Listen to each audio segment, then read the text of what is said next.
Ce nouveau personnage a l'air sympa, ainsi que celui-là aussi, et les nouveaux équipements aussi qui sont ici, ainsi que la nouvelle map où on peut nager. MiYoYo a tapé fort et on en parle maintenant. Ce nouveau personnage s'appelle Linis, un archer 5 étoiles pyro qui va faire en sorte de pouvoir attirer les ennemis avec son Elemental Burst et il va faire des dégâts pyro avec son déchaînement élémentaire en se transformant un petit peu comme Kirara et en fonçant sur les ennemis. Une fois qu'il arrive à destination ou au bout de son temps, il va exploser. Ça n'a pas l'air mal. À voir après sur le papier comment ça se joue et son ICD, tout ça. Le second personnage va être Lynette, la sœur de Liné. C'est un 4 étoiles, Anemo, épée une main. Elle va avoir un elemental skill, donc comme un peu Yelan, elle va foncer vers l'ennemi et elle va le taguer avec une cible. Quand on va lâcher, elle va foncer vers l'ennemi à nouveau et lui faire un dégât Anemo. Quant au burst, ça va être quelque chose qui va être posé, ça va attirer les ennemis et ça va diffuser de la Nemo. Et si un élément des 4 éléments absorbables est pris dans le champ, ça va dans ce cas-là le diffuser en masse. Donc ça peut être vraiment intéressant. Il faut voir après à quelle fréquence ça pop et comment ça fonctionne. Mais on verra quand le personnage sortira, on fera un guide. Et le dernier personnage féminin va être un Claymore User 4 étoiles Cryo. Alors je me méfie des 4 étoiles Cryo parce que ils me déçoivent énormément, mais bon. On va voir ce qu'il en est. Celui-là, en fait, il va permettre d'avoir juste sa compétence élémentaire. Il va faire des coups normaux, mais on s'en fout. C'est pas ce qui joue le plus. Compétence élémentaire, il y a Pulse, son petit pingouin qui va apparaître à côté, qui va afficher le niveau de pression qu'il a. Donc, il va attaquer, il va faire des coups. Ça va faire des coups cryo et des coups physiques. Et au bout d'un moment, quand il arrive à 4, il va faire un gros coup en balançant Perce en plus, en tapant dedans. Un peu comme du baseball. Ça, c'est sa compétence élémentaire. Ça, son burst, ça va être donc, il va mettre son scaphandre et après, il va passer en mode je ne sais pas quoi. Je ne connais pas le nom. Mais ce que ça va faire, c'est que ça va mettre directement la pression totale à Perce, à côté. Donc, il va pouvoir attaquer avec sa compétence élémentaire et faire des dégâts. Et il peut la réinitialiser pendant ce mode-là, le temps que le mode est actif. À voir pour ce personnage, je ne suis pas sûr du tout de ce que ça va donner, mais ça, on verra aussi plus tard. Pour le monde maintenant, la map. Apparemment, c'est une map où le monde de Fontaine est surélevé avec des grosses cascades à l'entrée. Il y aura des ascenseurs pour monter ou un ascenseur pour monter à la surface ainsi qu'une sorte de bateau-bus qui permet d'y aller aussi. Pour ceux qui commencent le jeu et qui se demandent s'ils pourront aller à Fontaine, ils pourront à partir du moment où ils auront fini la quête d'Archon de Mondstadt avec le dragon qui a été disqualifié. D'accord? Donc Storm Terror, on lui fracasse la gueule et après on pourra aller à Fontaine. Je crois que c'est au level 25 de la R si je ne me trompe pas, ou peut-être 30, mais c'est dans ces eaux-là. Vous pourrez y aller directement, il y aura un téléporteur qui va apparaître, c'est à côté de Mondstadt, et qui va permettre directement d'aller à Fontaine. Comme ça, vous pourrez jouir du niveau. Ce que je me demande, c'est pourquoi ils n'ont pas fait ça avec Inazuma et qu'on est obligé de se coltiner la R35 pour pouvoir y aller, alors que cette map, elle est juste parfaite, et que ceux qui ont des personnages d'Inazuma en early, ils ne peuvent pas les monter parce que les matériaux sont sur les îles. C'est un peu con, mais bon, c'est pas grave. Sinon, avec Fontaine, ça va être donc un monde où on pourra aller dans l'eau. Des personnages vont donc nager, il va y avoir des courants, il va y avoir tout un tas de choses, des combats sous l'eau, on n'en a pas vu beaucoup. Donc je me demande comment ça va fonctionner au niveau des éléments. Si je fais du feu sous l'eau, ça va faire quoi? Donc je ne sais pas du tout. Toujours est-il, on va voir ce qu'il en est par la suite. On va tester tout ça quand la version elle sortira. Mais ça a l'air vraiment joli, vraiment bien géré. Les musiques aussi, vous allez entendre la musique à la fin, je la mettrai.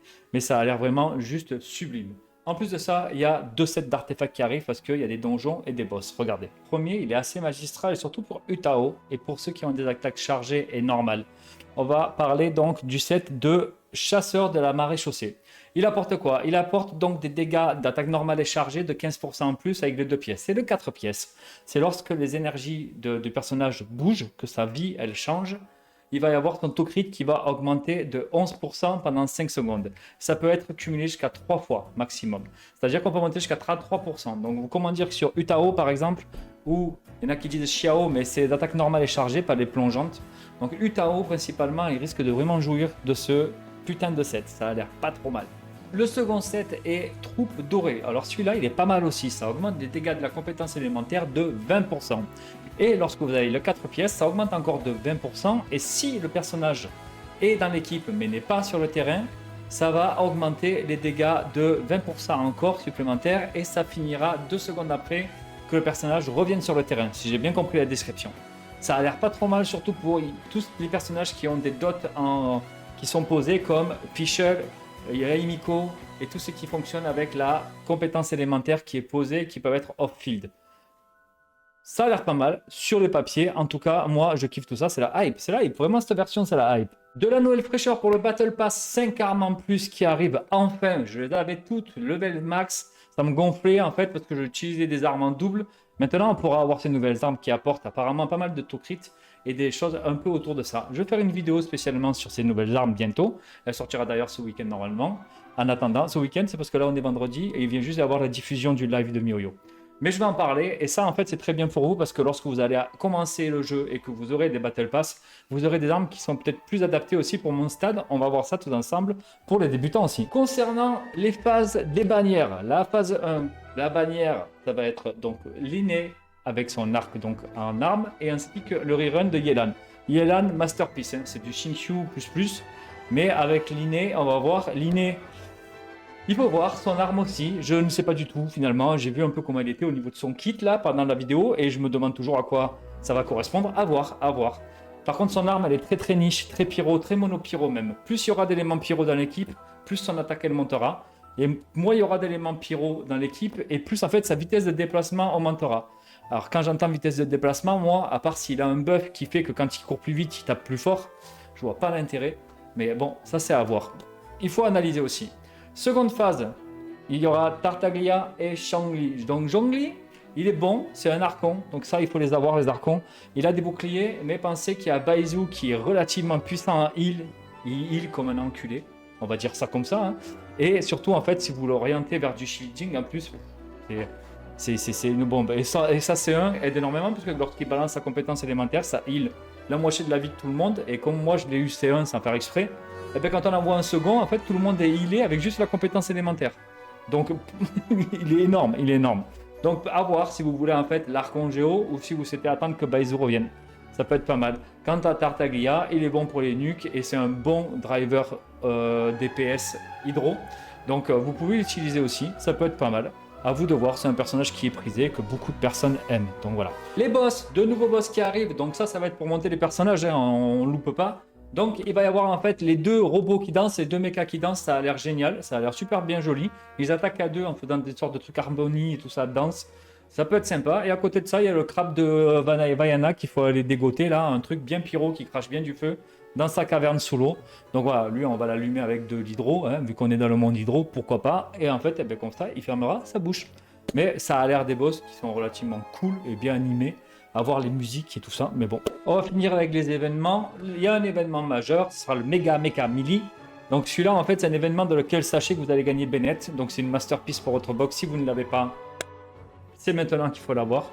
Pour faire l'événement, il encore faut-il avoir le niveau pour le faire, mais bon, passer, ça va vite au début Genshin Impact. J'ai fait 1 milliard de guides pour aller très vite en plus, donc vous verrez que vous irez à l'essentiel.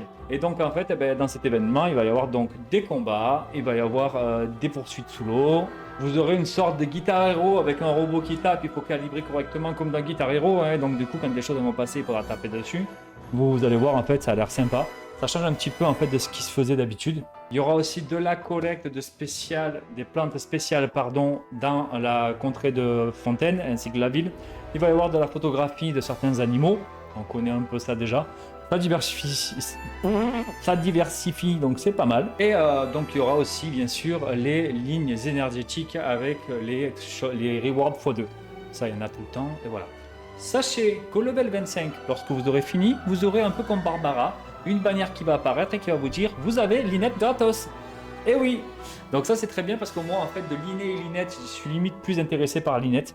Allez savoir pourquoi, on verra, c'est peut-être le flair, vous voyez, voilà.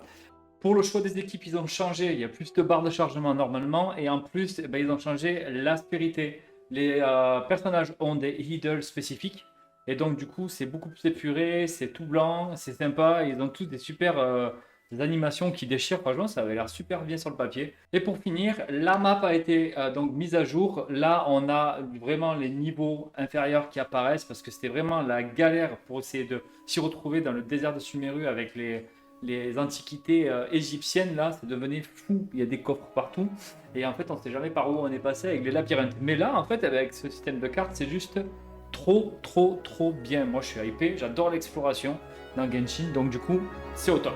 Voilà, maintenant une vidéo est ici et vous pourrez voir en fait les guides pour bien débuter. Ciao!